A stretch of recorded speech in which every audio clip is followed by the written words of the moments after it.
Olá, mais uma vez é um grande prazer estar em sua companhia. Começa agora o programa Análise Direta, que é o programa de entrevistas do canal HIT Notícias, sempre com um especialista renomado, falando de um tema importante para o seu dia a dia. Hoje, nosso convidado muito especial, aqui ao meu lado, um simpático, muito inteligente e vai dar uma aula hoje aqui, como sempre acontece, professor Ricardo Macau, especialista em Direito Constitucional e Internacional, vai falar sobre o Talibã, sobre a história desse grupo que vem ganhando noticiário em todo o mundo e também sobre as consequências para o cenário internacional, para a geopolítica do mundo todo.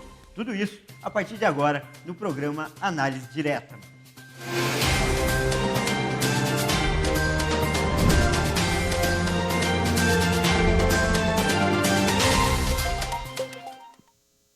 E nós estamos de volta ao estúdio da HIT TV em São Paulo, onde acontece o programa Análise Direta, o programa de entrevistas do canal HIT Notícias, transmitido para todo o Brasil pelo canal HIT Notícias e mais 191 países pelo canal 1 Europa. Como eu apresentei no começo, vou apresentar de novo o professor Ricardo Macau, especialista em Direito Constitucional e também Internacional. Muito bem-vindo mais uma vez, né? Já é o nosso parceiro aqui de outros programas e a gente fica feliz de você receber o nosso convite. Fique à vontade. Eu agradeço o convite, é sempre um prazer poder falar sobre temas interessantes e uma forma muito leve e didática como você conduz a entrevista. Então, fico muito satisfeito de estar aqui mais uma vez. Quero contribuir para que as pessoas entendam esses temas que têm aparecido muito na mídia, em conversas de familiares e amigos, mas que são temas que têm todo um conhecimento técnico por trás e que vai facilitar a compreensão desse quadro bastante complicado da atualidade lá no Afeganistão. Olha, Ricardo, você já começou muito bem, porque no dia a dia a gente é bombardeado com notícias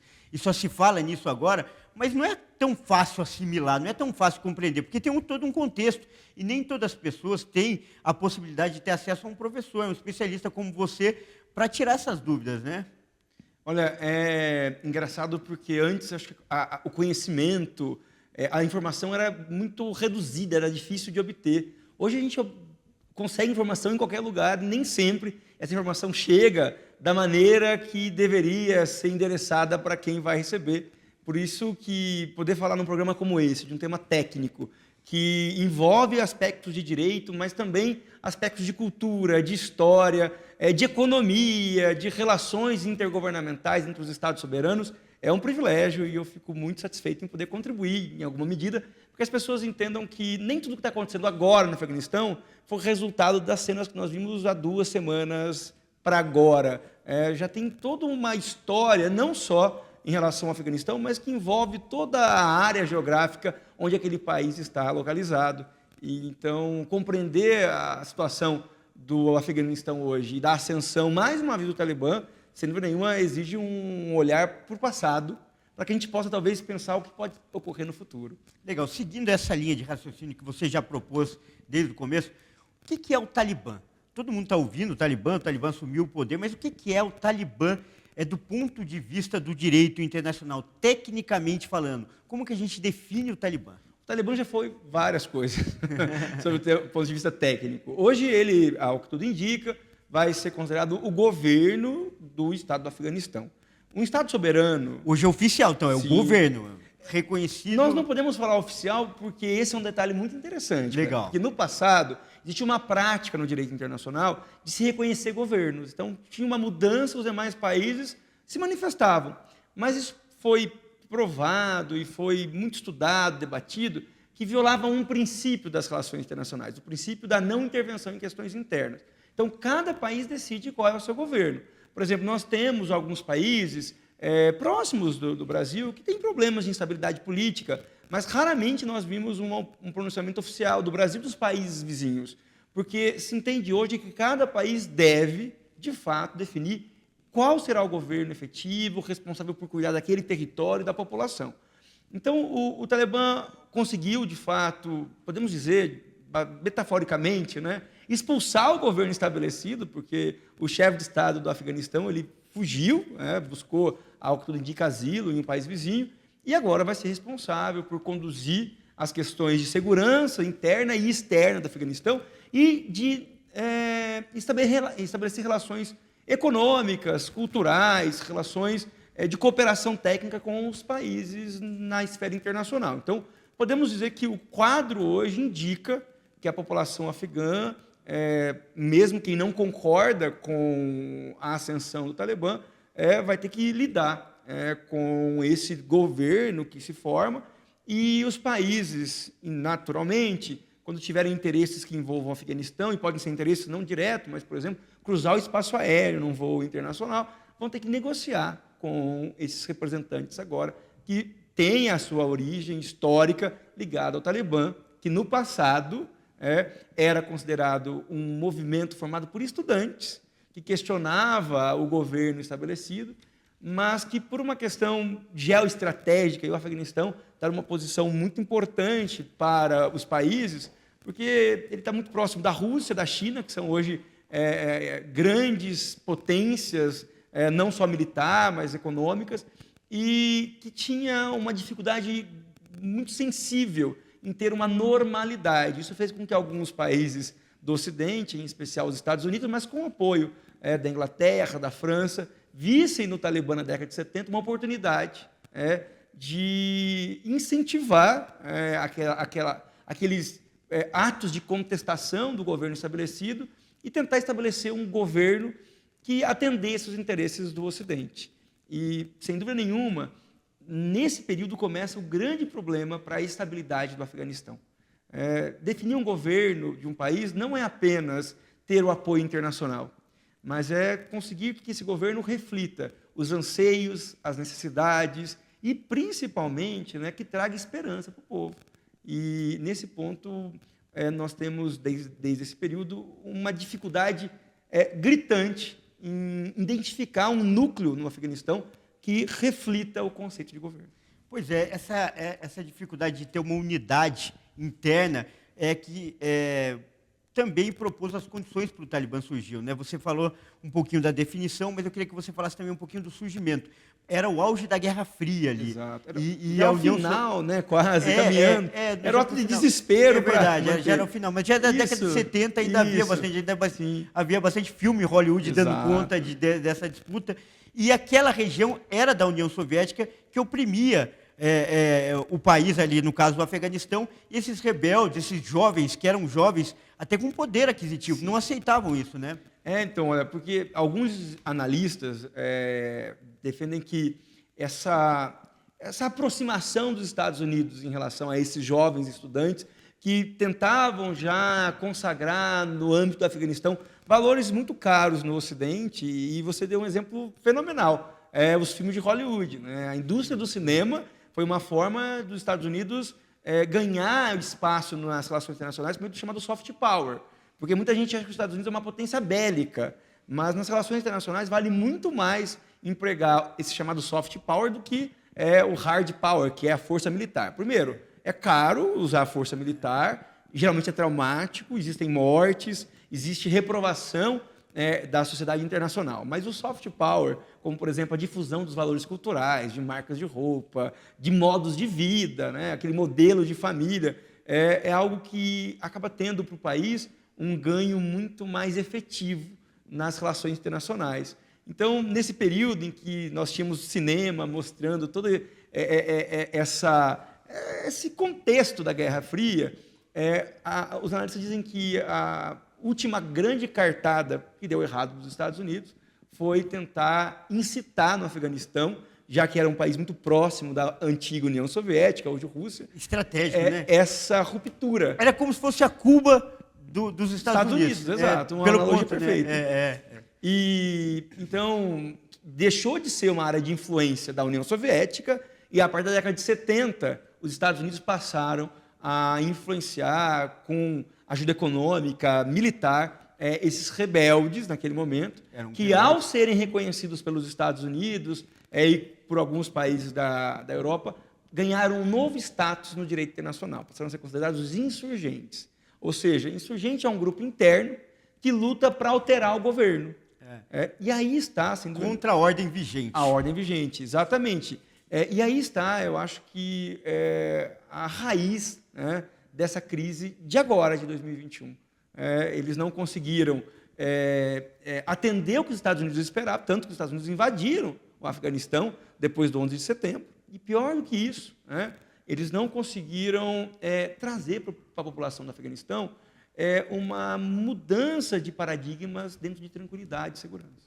E duas curiosidades ainda, falando dessa formação desse grupo, que eu queria que você comentasse. Primeiro, eles se formaram fora do Afeganistão, porque eles foram recebidos, se não me engano, no Paquistão, onde eles estudaram, que eram os estudantes, como você falou, e começaram a se estruturar. E segundo, quando eles voltaram, eles receberam apoio da população local. Hoje a gente vê um monte de gente fugindo, mas na época eles estavam insatisfeitos contra a opressão da União Soviética e viam com bons olhos a ascensão do Talibã na época, né? A grande questão para ter apoio de qualquer movimento que busca uma ruptura, uma mudança, não é ideológica, não é política, é econômica. O Afeganistão é um país que vive um grave problema econômico constante. Então, eu acredito mesmo que nesse cenário de terror que nós temos hoje, em que a população deixou de acreditar naquele grupo de estudantes que tinha como o propósito de promover a mudança, mas conseguisse trazer esperança e estabilidade econômica, pode ser que esse processo de sedimentação do Talibã, agora no Afeganistão, tenda a ocorrer de forma muito mais rápida e acelerada. Então, na raiz da década de 70, não estava apenas essa aspiração de mudança de valores religiosos, valores culturais, mas principalmente a esperança de obter uma estabilidade econômica que o Afeganistão não conseguiu ter desde então. Agora, você citou bem, falou desses valores religiosos e culturais que são, aliás, muito rígidos e talvez seja a principal marca registrada do Talibã para o mundo. E é sobre isso, sobre esses valores, sobre esse conceito todo baseado na lei islâmica que o nosso convidado vai falar no próximo bloco. Não saia daí.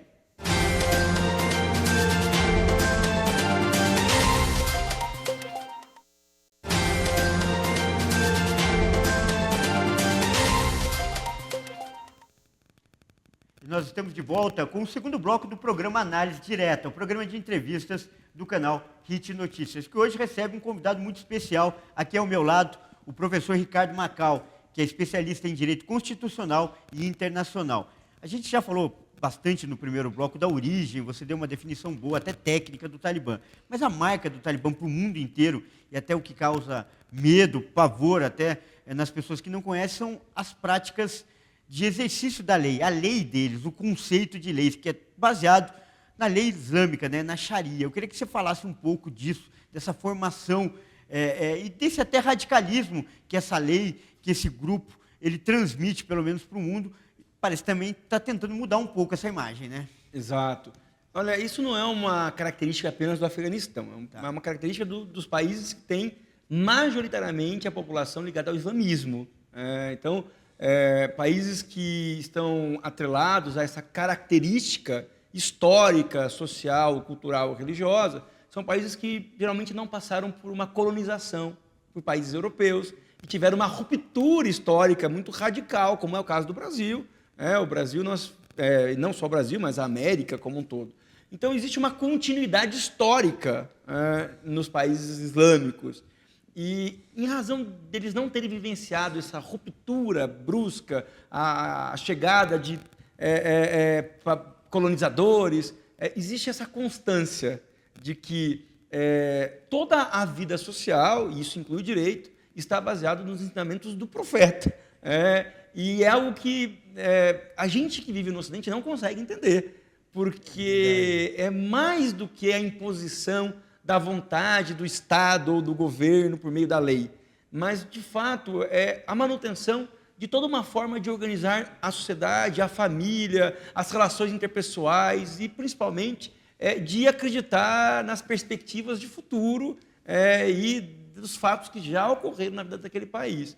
Então, quando a gente fala, por exemplo, do direito brasileiro, para ficar fácil, é muito comum falar, olha, mudou o Código de Processo Civil, em 2015 entrou um novo Código de Processo Civil, já estava formado, se atualiza, voltar a né? estudar, só que isso não existe lá. Por que não existe lá?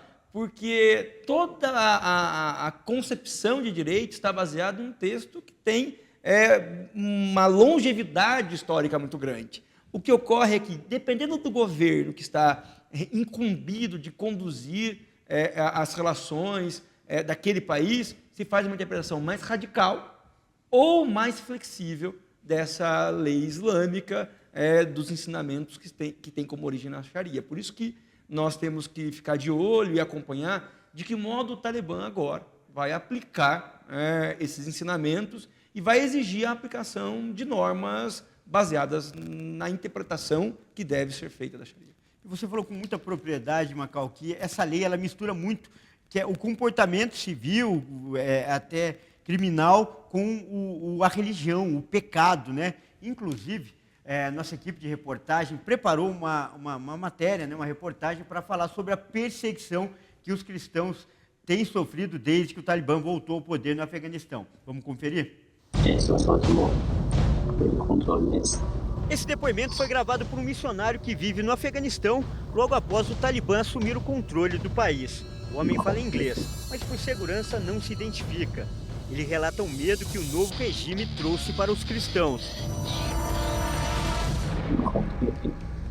Não podemos controlar nossas emoções porque trabalhamos tão duro por 20 anos. Todo o nosso trabalho nos últimos 20 anos foi perdido à noite. Notícias vindas do Afeganistão dão conta de que o grupo terrorista Talibã teria iniciado uma perseguição aos cristãos que vivem no país. O novo regime é marcado por extremismo e fanatismo religioso. Quem não segue a lei islâmica, a Sharia, é punido. As denúncias foram confirmadas pela Missão Portas Abertas, uma organização internacional que presta ajuda a cristãos perseguidos em mais de 60 países do mundo. Quando a sua fé é descoberta pela sua própria família, ele é forçado a se reconverter ao Islã, muitas vezes é expulso da família ou até morto. Se a família não faz isso, as autoridades fazem. Então, os cristãos enfrentam hostilidade muito grande lá e tem sim o risco de morte e quase a totalidade vive sua fé em segredo, porque uma vez descoberta, sua vida está em risco, ele tem que fugir, em geral, sair do país. Um levantamento feito pela organização aponta o Afeganistão como o segundo país mais perigoso do mundo para os cristãos viverem, atrás apenas da Coreia do Norte. Completam a lista dos 5 primeiros a Somália, a Líbia e o Paquistão. E a situação ficou ainda pior com o Talibã no poder. Bíblias, inclusive, são proibidas. A Sat7, que é uma rede cristã de televisão por satélite, noticiou que os membros do grupo terrorista estão revistando os celulares das pessoas. E caso encontrem aplicativos da Bíblia, o dono do aparelho pode ser punido até com a morte. Nossa reportagem conversou com o representante da emissora no Brasil, que confirmou a história. Ela vai sofrer perseguição, retaliação, prisão e, eventualmente, morte. Isso, de fato, é um grande risco de acontecer. E essa busca pelos celulares não é por acaso. A estimativa é que, por dia, 13 cristãos morrem em todo o mundo por causa da fé. Além disso, 12 igrejas e templos são atacados diariamente. Alguns lugares do planeta são tão perigosos que fica até difícil enviar missionários. E, nesses casos, os meios eletrônicos têm sido a melhor forma de divulgar o Evangelho. Outro exemplo é a televisão. Como acontece com o Show da Fé, do missionário R.R. Soares. O programa é transmitido para 191 países de todo o mundo, inclusive no Oriente Médio. E por essa página no Facebook, com legenda em árabe, a palavra do missionário chega até o Afeganistão. O Senhor fez notória a sua salvação. Quando ele providenciou a salvação, não foi uma coisa escondida, não. Até o perdido, mais perdido, vai entender. Deus já fez notória que vai dar a ele a salvação dos pecados, a cura das enfermidades, solução dos problemas. Quem não aceitar, porque não quer. E Deus vai mostrar, eu fiz notório, eu revelei, não tinha mais nada, vai revelar, não tem nada escondido. É um alento para o cristão que está lá sem condições até de ter uma Bíblia, de ir numa igreja? É uma ferramenta extremamente importante e essencial para a pregação do Evangelho. Por exemplo, hoje nós temos o Show da Fé traduzido nas maiores línguas faladas no mundo, 26, salvo engano, e nós estamos pregando também em países onde não se pode entrar com Bíblia, não se pode haver pregação do Evangelho, e essa é a estratégia, porque o Evangelho chega de modo que as pessoas na sua privacidade, dentro do seu quarto, no banheiro, num local muito reservado, ela pode ter acesso à palavra de Deus e, por meio dessa palavra, receber a ajuda espiritual que tanto precisa. Ele está com você e essa é a melhor notícia que nós podemos ter. Em qualquer situação, em qualquer momento, jamais estaremos sós.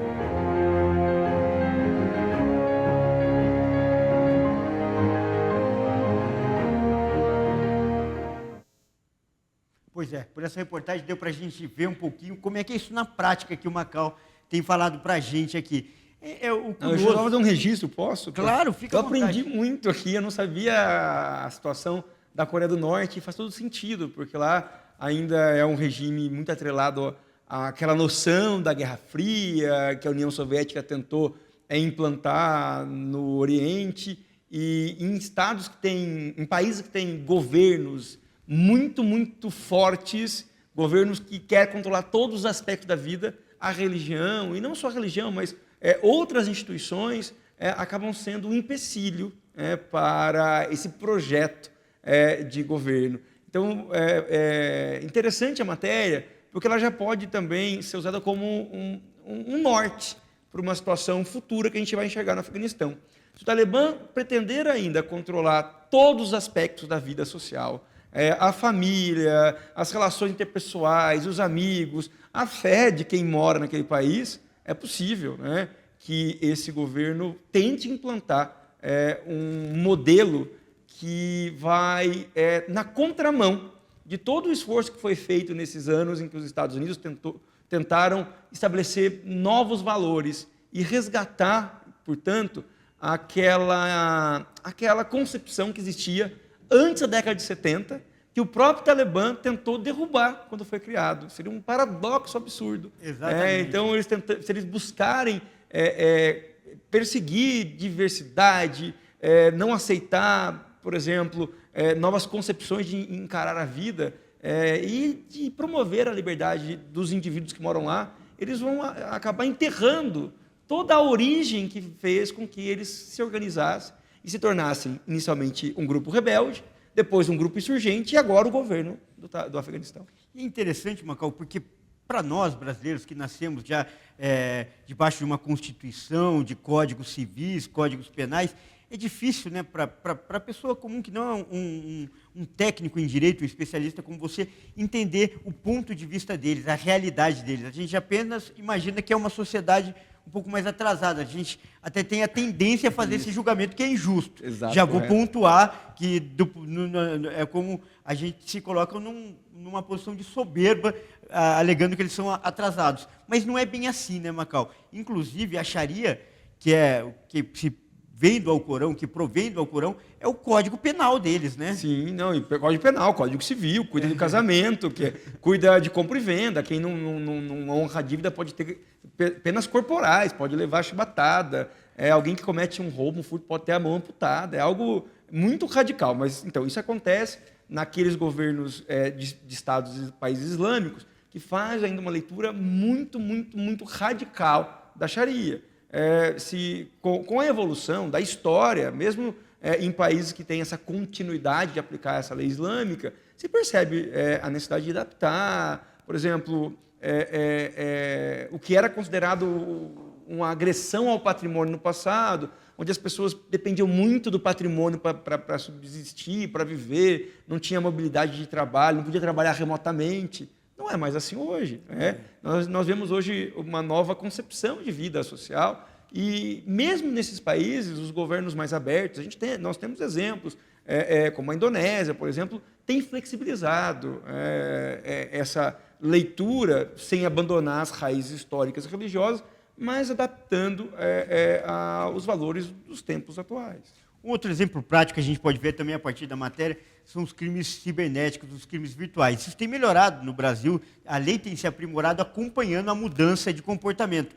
Lá a Sharia, o Alcorão não previa a internet, né? Porque você vê que é falado na matéria que eles tomam simplesmente o celular, porque só representa uma ameaça. Exato. Né? Olha, eu vou voltar aqui uma parte do bloco anterior. Você lançou uma ideia muito importante, que diz respeito a indústria, né, do cinema, Legal. A indústria de marca, de roupa. Então, essa visão que muita gente tem de que eles seriam atrasados, é porque o mundo como um todo conhece o padrão de vida do Ocidente. Você definiu bem, é padrão. O padrão. A palavra certa é padrão, e a gente adota o nosso padrão para julgar. Exato. Então, por exemplo, nós tivemos na França, que é um país que é conhecido por ter uma série de direitos sociais, civis reconhecidos das pessoas, uma discussão se a mulher poderia ou não usar a burca, porque a França que se orgulhava de ser o país onde ocorreu a Revolução Francesa, e um dos lemas era a liberdade, tinha um grupo do governo francês tentando proibir as mulheres islâmicas de usar uma vestimenta religiosa e cultural. Ícone da moda também, a França, discutindo uma debate desse. Impressionante. Agora, você falou bem da França, mas como um fato que acontece num país até relativamente pequeno, se a gente considerar o contexto mundial, pode influenciar na geopolítica, nas relações do mundo todo? Isso o Ricardo Macau vai falar no terceiro e último bloco. Não saia daí.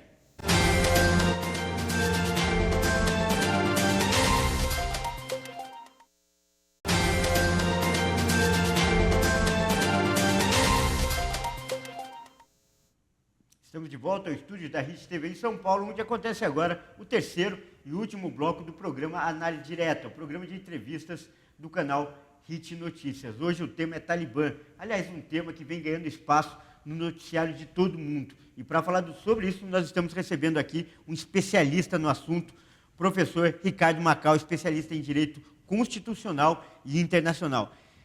A gente já nos blocos anteriores falou muito sobre a origem, sobre a influência, sobre as questões culturais, mas e para o mundo? O que significa para o mundo essa invasão, essa tomada de poder, melhor dizendo, do Talibã? Qual que é a influência que pode ter para países gigantes, muito maiores e muito mais poderosos, como, por exemplo, os Estados Unidos, a própria China?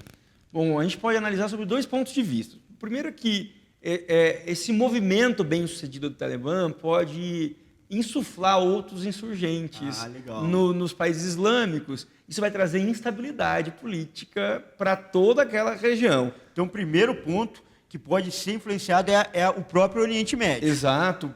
Como, por exemplo, hoje a gente fala muito do Estado Islâmico, que é uma organização terrorista, segundo a própria ONU, que é financiada com dinheiro que não tem a origem bem definida, mas que tem uma influência em relação a vários países e que pretende criar um califado, ou seja, quer fazer a fusão de vários países que são menores e criar uma grande república, mas com valores extremamente rigorosos da Sharia. Fazendo uma pergunta, você pontuou legal, fazendo um parênteses no nosso assunto. Você acha isso possível? Porque eles também têm muitas diferenças internas, né? Olha só, o que a gente tem hoje no direito internacional não dá para ser empregado para tratar essa situação. O direito internacional que nós aplicamos em 2021, ele foi moldado em 1945, quando terminou a Segunda Guerra Mundial.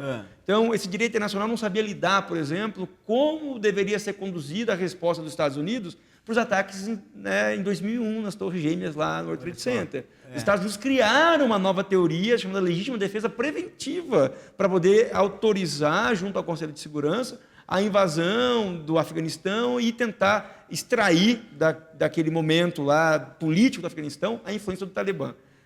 Então, eu acredito que, se porventura o Estado Islâmico avançar nessa proposta de criar esse califado, nós teríamos que ter uma adaptação muito rigorosa e muito substancial das estruturas de poder na esfera internacional, especialmente na ONU, para que eles consigam atender a esse desafio. Porque o Estado Islâmico hoje ele não é nem considerado insurgente, porque nenhum país apoia formalmente, diferente do Talibã, que teve o apoio inicialmente da União Soviética e depois dos Estados Unidos. Ele é financiado com dinheiro mesmo de grupos terroristas, de pessoas que querem implantar, por convicções próprias, valores religiosos pessoais, aquela proposta até então desconhecida de califado. E na década de 80 se dizia muito que parte disso vinha do petróleo. Ainda é assim? Com certeza. O petróleo eu acho que é o grande motor do mundo, a principal fonte de energia, mas também é a grande bomba que pode fazer o mundo implodir. Legal. Bom, aí você falou, primeira etapa no próprio Oriente Médio. E agora, para os Estados Unidos e para a China, para os outros países? Eu acredito que aí a gente tem que analisar sobre 2 pontos de vista. Quem vai ser atingido no primeiro momento em relação a essa crise que pode ser instaurada e permanecer no Afeganistão, não serão os Estados Unidos, mas serão os países da Europa, por uma proximidade geográfica e porque podem receber um número muito grande de refugiados. Isso traz uma série de problemas para esses países, problemas jurídicos, mas problemas também econômicos, problemas sociais. O primeiro problema jurídico é que esses países da Europa são parte de tratados internacionais sobre proteção de refugiado. Terão que aceitar. Por isso que a gente vê, por exemplo, a Grécia reforçando o muro para que os afegãos não consigam entrar no território grego, porque se entrar não pode ser retirado. Está tendo um êxodo, Exato. né? É verdade. Então esse é um problema sério. A Comissão da União Europeia já propôs para os países adotarem políticas para tentar acomodar esse fluxo que vai chegar de pessoas na condição de refugiados, mas saindo desse primeiro dilema das relações internacionais, nós teremos talvez o segundo ponto a ser tratado, que é o que vai ter maior impacto, que hoje, assim que o Talibã conseguiu tomar o governo do Afeganistão, 2 países correram e reconheceram a legitimidade do Talibã. Imediatamente, né? A Rússia e a China. Isso mostra uma tendência de deslocar as discussões nas relações internacionais do Ocidente para o Oriente. Então, isso mais uma vez é um fator indicativo de que nós estamos ainda sob um mundo do pós-Segunda Guerra Mundial. Nós tivemos mudanças significativas. A China deixou de ser um país pobre para ser uma grande potência, não só econômica, mas política e militar, e ela vai buscar essa influência. Se isso estivesse acontecendo, por exemplo, no continente africano, como a gente tem o caso da Somália, eu tenho certeza que os interesses dos Estados Unidos não seriam tão presentes como acontece com o Afeganistão. O Afeganistão está estrategicamente localizado muito próximo à China, com quem tem fronteira, e com a Rússia. E essa atuação do governo chinês e do governo russo incomoda os Estados Unidos, porque eles perceberam que eles não conseguem mais usar aquela estratégia do passado de invadir militarmente, de doutrinar a população para manter a sua influência. Isso deu errado no Vietnã, na década de 70, e agora no Afeganistão também. Legal você falar essa posição dos Estados Unidos, que sempre foi, né, a polícia do mundo, Exato. como sempre foi chamado. Agora, do ponto de vista dos Estados Unidos, primeiro, a retirada é muito questionada, o mundo acha, alguns acham que agiu certo, outros acham que deveria continuar. Qual que é a sua avaliação sobre a decisão que começou lá atrás, né, com o outro presidente e agora foi ratificada? Como você avalia essa decisão da retirada das tropas? Os Estados Unidos precisavam de um motivo para poder sair do Afeganistão, porque eles ficaram lá por mais de 20 anos e não conseguiram trazer estabilidade. O grande problema interno do Afeganistão não era, há 5 anos, o Talibã, que continuava ativo, mas era uma corrupção absurda no governo que eles tutelavam. A população não confiava no governo. Isso explica, por exemplo, por que hoje uma parcela significativa da população afegã apoia o Talibã, mesmo com o temor de que talvez tenha um recrudescimento dos direitos humanos, da liberdade que as mulheres tinham conquistado, porque onde há corrupção não há desenvolvimento. E se não há desenvolvimento, a população sofre também, mas numa outra escala, não na sua liberdade de atuar, de ir, vir, de usar uma roupa específica, mas na própria forma de conduzir a vida, os valores básicos, né, o mínimo existencial para obter o mínimo de dignidade e de estabilidade para conduzir a vida no dia a dia. Então, nós temos hoje um dilema no Afeganistão, não há dúvida. A população tem que escolher entre ter a liberdade ou ainda, né, de outro lado, escolher um governo que prometeu que vai trazer desenvolvimento econômico, que vai respeitar esses valores e que já conta com o apoio de 2 parceiros extremamente estratégicos, que é a Rússia e a China, e, além disso, né, o Irã, que é outra grande potência hoje, não só no petróleo, mas também no mercado externo e em transações comerciais. E se o Afeganistão ficar isolado dos países próximos que estão dispostos a estabelecer essas relações comerciais, a população vai sofrer, com certeza. E a prova disso que você falou, desse fracasso nessa situação, é que o governo que foi deposto, ele não ofereceu qualquer resistência, né? Ele mostrou ele super vulnerável em relação ao Talibã. O Talibã chegou e praticamente tomou as rédeas da situação. Eu acredito que, numa perspectiva de palpite, eu posso dizer, que o Talibã aprendeu que não é possível aplicar doutrinas e dogmas de forma muito radical. É verdade. Porque eles foram praticamente, né, enxotados no passado pelos Estados Unidos. É difícil a gente ter, eu acho que, uma nova invasão. Só que eles conseguiram obter o apoio de parceiros estratégicos que aparentemente vão legitimar esse novo governo. O receio que talvez o Talibã tenha hoje é que, se eles deslocarem muito dos valores que o Estado chinês hoje promove, dos valores que hoje o Estado russo promove, eles vão perder esse apoio e não vão conseguir estabelecer pontes estratégicas para dinamizar a economia do Afeganistão e também se manter como governo constituído. E nessa conta, talvez seja muito mais interessante flexibilizar um pouco os valores, como acontece em outros países islâmicos, e manter essa parceria estratégica com os países simpáticos à ascensão e à manutenção do Talibã no poder, e principalmente com a retirada dos Estados Unidos. Mais uma vez sobre os Estados Unidos, sobre a política interna norte-americana. Os ataques de 11 de setembro deixaram um trauma, e o terrorismo, o combate ao terrorismo, é uma plataforma de campanha importante. E depois da retirada das tropas, já foram registrados alguns movimentos, algumas manifestações, inclusive em frente à Casa Branca. Como que você acha que isso influencia na política interna dos Estados Unidos, inclusive com o enfraquecimento, ou um possível enfraquecimento do atual presidente Joe Biden? A sociedade norte-americana é uma sociedade que ela precisa de um inimigo. Precisa. Legal. Então, no passado era a União Soviética, aí depois foram os grupos terroristas, agora parece que está formando uma ideia de que o inimigo vai ser esse avanço da tecnologia chinesa de telecomunicação 5G, mas antes o Trump elegeu como inimigos os imigrantes. Verdade. Então, é muito difícil a gente prever como será conduzido.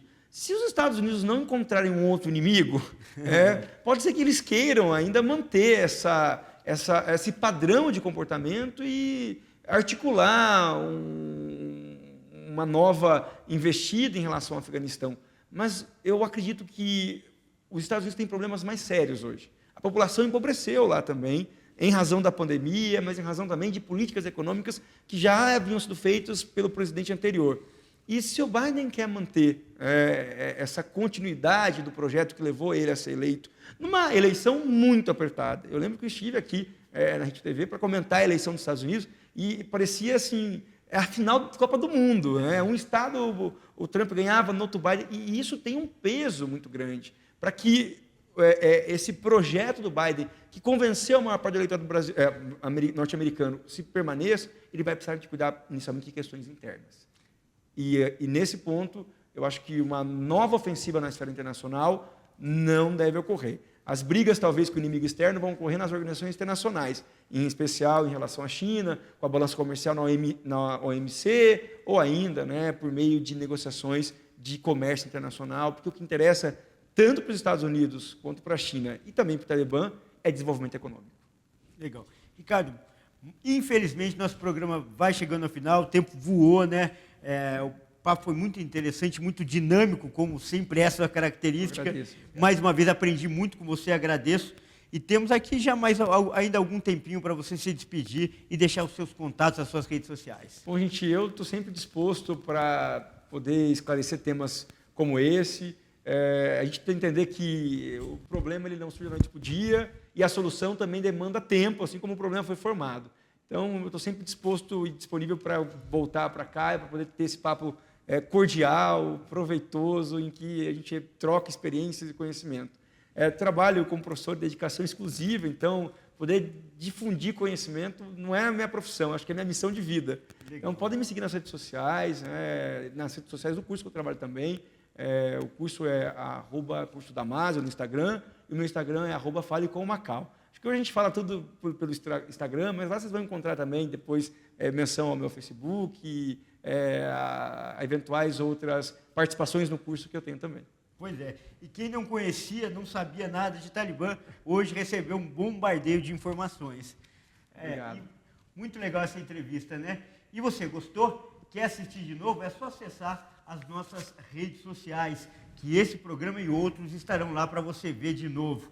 Então anota aí, no Facebook, /Programa Análise Direta, ou então no YouTube, no canal HIT Notícias. Lembrando que nosso programa é transmitido para 191 países pelo canal 1 Europa e também para todo o Brasil pelo canal HIT Notícias. E você pode participar enviando dicas pelo WhatsApp. O número 55 para quem está fora do país, 11 99 224 7760. Vou repetir, 55 para quem está fora do país, 11 99 224 7760. E continue ligado, porque aqui é sempre assim. Você conta com um especialista renomado falando de temas importantes para o seu dia a dia. Então, até a próxima.